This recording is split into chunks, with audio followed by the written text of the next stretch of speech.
ये कहानी है उस शख्स की जो कर्नाटक के मैसूर राजघराने में छोटी सी नौकरी करता था।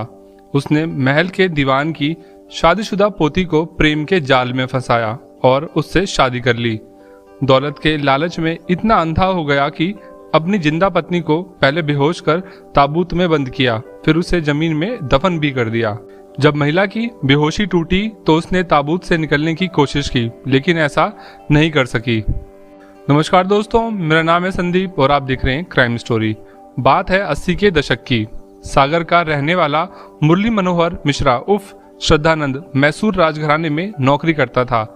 तब मैसूर राजघराने के दीवान की बेटी शकीरा नामजी खलीली की शादी भारतीय विदेश सेवा के अफसर अकबर मिर्जा खलीली से हुई थी। अकबर मिर्जा उस समय ऑस्ट्रेलिया समेत अन्य कई देशों में हाई कमिश्नर के रूप में काम करते थे। दोनों को इस शादी से 4 बेटियां हुई। विदेश सेवा में नौकरी के कारण अकबर का ज्यादातर समय विदेश में ही बीत रहा था। मैसूर में उनकी पत्नी अपनी 4 बेटियों के साथ रहती थी। सब कुछ ठीक चल रहा था। एक दिन महल में कोई कार्यक्रम था। उस दिन शकीरा और श्रद्धानंद की सामान्य मुलाकात हुई, लेकिन शकीरा श्रद्धानंद के व्यवहार की मुरीद हो गई। फिर दोनों अक्सर ऐसे ही मिलने लगे। श्रद्धानंद टैक्स और प्रॉपर्टी की अच्छी समझ रखता था। जरूरत पड़ने पर शकीरा की प्रॉपर्टी व टैक्स से संबंधित मामलों में मदद भी करता था। समय के साथ मुरली मनोहर ने खुद ही अपना नाम श्रद्धानंद कर लिया। 4 बेटियां होने के बाद शकीरा एक बेटा चाहती थी। पति विदेश में रहते थे, इसलिए ऐसा नहीं हो पा रहा था। बेटे के चक्कर में शकीरा और मुरली मनोहर दोनों करीब आ गए। 1985 में मैसूर रियासत के पूर्व दीवान सर मिर्जा इस्माइल की पोती शकीरा ने पूर्व राजनयिक अकबर खलीली को तलाक दे दिया। तलाक के 1 साल बाद ही 1986 में शकीरा ने श्रद्धानंद से शादी कर ली और बेंगलुरु शिफ्ट हो गई। अप्रैल 1991 में श्रद्धानंद ने पत्नी शकीरा की करोड़ों की प्रॉपर्टी हड़पने के लिए पहले चाय में नींद की दवा देकर उसे बेहोश किया। फिर बेंगलुरु की रिचमंड रोड पर बने बंगले में ले जाकर ताबूत में बंद कर जिंदा दफना दिया। मां के अचानक गायब होने पर बेटी मुंबई से बेंगलुरु पहुंची। बेटी ने श्रद्धानंद से मां के संबंध में पूछा तो उसने कहा शकीरा प्रेग्नेंट है और अमेरिका के रूजवेल्ट हॉस्पिटल में चेकअप के लिए गई है। बेटी ने अमेरिका में पता लगाया, लेकिन मां वहां नहीं मिली। इसके बाद बेटी ने मां की गुमशुदगी की रिपोर्ट दर्ज कराई।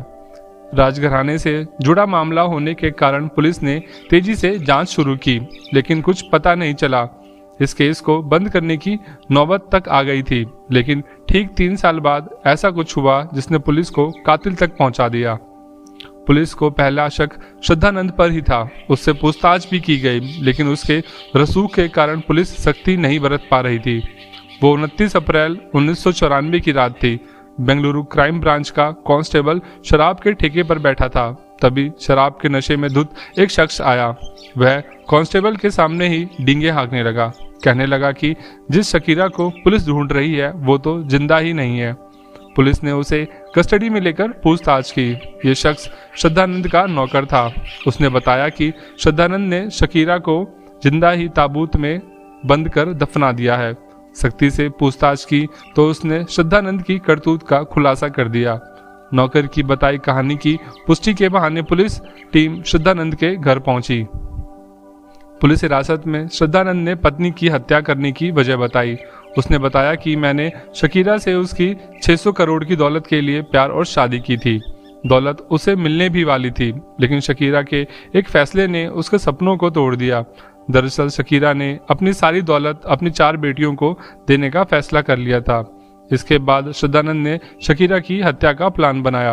28 अप्रैल 1991 को श्रद्धानंद उर्फ मुरली मनोहर मिश्रा ने घर के सारे नौकरों को छुट्टी दे दी। उसने खुद से चाय बनाई और उसमें बेहोशी की दवा मिला दी। चाय पीने के बाद शकीरा बेहोश हुई तो उसे एक गद्दे में लपेटकर ताबूत में डाल दिया। यह राज सदा के लिए दफन ही हो जाता, लेकिन नौकर की एक गलती ने इस हत्याकांड का खुलासा कर दिया। हत्या करने वाला यानी कि श्रद्धानंद बीते 28 साल से सजा काट रहा है और 11 साल से सागर जेल में बंद है। राजीव गांधी के हत्यारों को रिहा किए जाने के बाद उसे भी उम्मीद है कि उसे माफ कर रिहा किया जाएगा। उसने इस बारे में कोर्ट में अपील भी की है।